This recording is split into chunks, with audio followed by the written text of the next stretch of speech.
नमस्कार। आप जब कोर्ट में जाते हैं हमेशा आपने बात सुनी सबूत देने पड़ेंगे। अब सबूत कहाँ से लेकर के आ जाएं?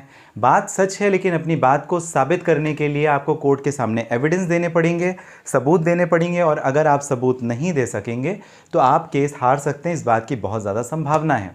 ज़्यादातर मामलों में आप जो सबूत इकट्ठे करते हैं, आजकल हर एक के हाथ में मोबाइल फ़ोन है, तो यही मोबाइल फ़ोन के आपके सबूत इकट्ठे करने का एक कारण बन सकता है। जहां पर आपने ऑडियो रिकॉर्डिंग कर ली, आपका किसी के साथ में पैसे का लेन देन है, आपके पास और कोई डिटेल नहीं थी, जानकारी नहीं थी जिसे आप कोर्ट के सामने साबित करते, लेकिन आपने उसकी आवाज़ रिकॉर्ड कर ली और उस आवाज़ के दम पर अब आप अपना केस लड़ना चाहते हैं। या कि किसी के साथ आपका लड़ाई झगड़ा मारपीट हुई, उसका आपने वीडियो रिकॉर्ड करके रखा है, तो क्या वो सबूत के तौर पर काम आएगा? किसी क्रिमिनल एक्टिविटी को आपने रिकॉर्ड किया, किसी सिविल एक्टिविटी को आपने रिकॉर्ड किया, तो क्या वो सबूत के तौर पर काम आएगा?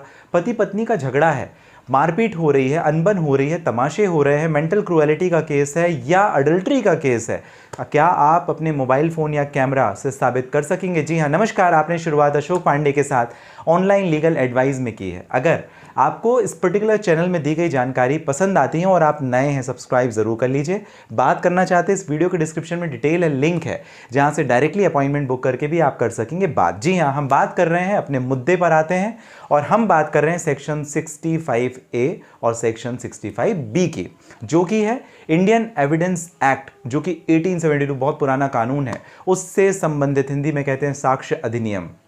तो इसकी धारा क्या कहती है? सेक्शन 65A और सेक्शन 65B को लाया गया अमेंडमेंट 2000 के बाद। पहले तो 2000 के पहले हमारे पास में तो नोकिया के वो मोबाइल फ़ोन हुआ करते थे।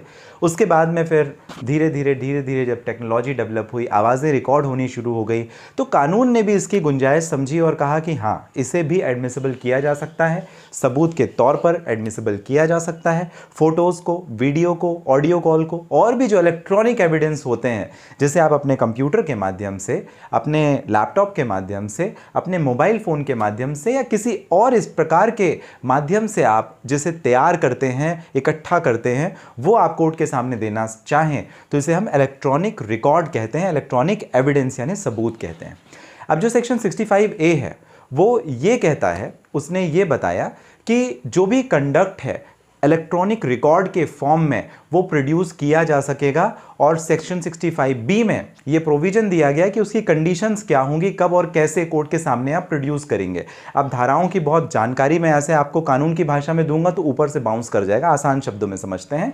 आसान शब्द ये है कि जो सेक्शन 65A है उसने कहा कि इस प्रकार की जो एविडेंसेस हैं उसे कोर्ट मान्य करेगी और एडमिसिबल होंगे। और दूसरी बात, इसका देने का जो तरीका होगा, जो कंडीशंस होंगी, वो भी ज़रूरी है, क्योंकि इसके साथ छेड़खानी भी काफ़ी ज़्यादा हो सकती है। फोटोग्राफ में आपने अशोक पांडे की गर्दन काट करके किसी और की लगा दी, मोदी जी की, और बोला कि नहीं मोदी जी ने ये क्राइम किया है या मोदी जी ऐसा, तो ये एक काफ़ी ज़्यादा मैनिपुलेटिव फैक्टर्स भी होते हैं। इस वजह से कंडीशन बनानी भी काफ़ी ज़रूरी। अब क्या सर्कमस्टांस और कंडीशन सेक्शन 65B कहता है इलेक्ट्रॉनिक एविडेंस के बारे में?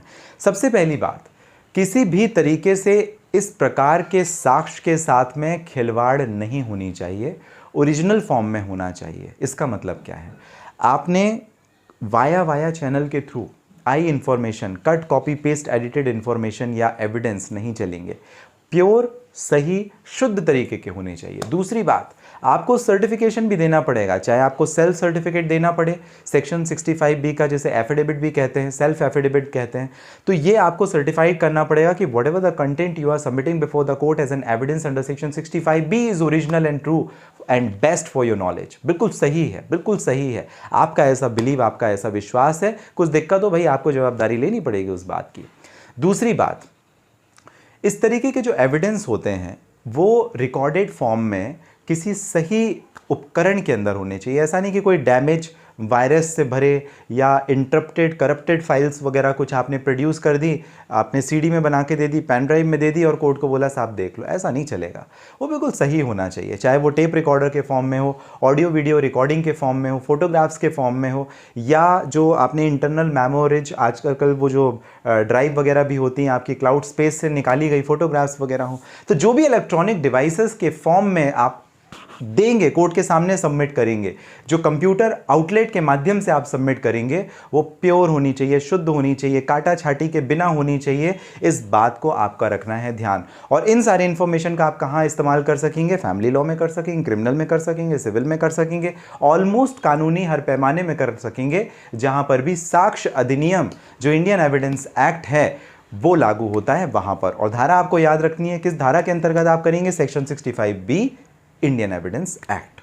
इसके बाद में कंडीशंस क्या होती है एडमिसिबिलिटी की, उसके बारे में भी ज़रा डिटेल में समझेंगे। इस पर्टिकुलर वीडियो में मैंने आपको बताने की कोशिश की कि जो इस प्रकार के जो एविडेंसेस होते हैं वो एप्लीकेबल हैं, आप दे सकते हैं अपने केस को जीतने के तौर पर, अपने केस को कोर्ट में प्रस्तुत करने के तौर पर, साबित करने के तौर पर। आपको अगर कोई और डिटेल चाहिए, आप मुझे जानकारी ले सकते हैं, आपके प्रश्न भी कमेंट बॉक्स में मेंशन कर सकते हैं। और जानकारी इस वीडियो के डिस्क्रिप्शन में जो डिटेल है वहां से अपॉइंटमेंट बुक करके भी आप मुझसे ले सकेंगे। आपने जो कीमती और महत्वपूर्ण समय मुझे यानी अशोक पांडे को दिया, इसके लिए आप सभी का धन्यवाद। स्वस्थ और सुरक्षित आप सभी रहें।